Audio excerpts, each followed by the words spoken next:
I had some questions right away. What in the world can a potter teach a prophet about ministry? I was led to the understanding that, ladies and gentlemen, in this journey called growth, God will sometimes reserve the right to do it in a way that you cannot predict.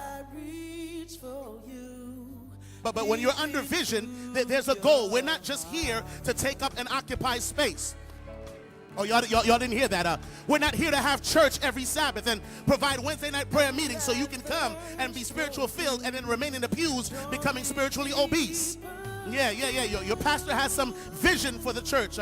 We ought to be a church that receives but goes out and sows and plants so we can have a rich harvest to bring.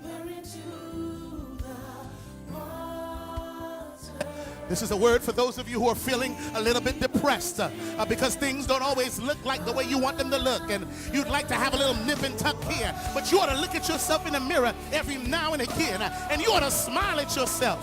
God, you must be an awesome God, because I'm looking in this mirror and I'm seeing the expression of your mind.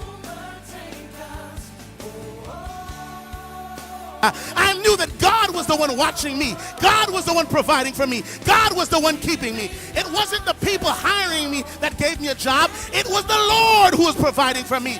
They gave me a check, but he gave me a calling. Anybody remember that they that wait upon the Lord shall renew their... Eagles are able to adjust their feathers. Yeah. And what they do with their feathers, the adjusting of their feathers, is that they harness the energy of the storm to propel them above the storm. So when an eagle flies into a storm, Pastor Mike, the first thing the eagle does is shift.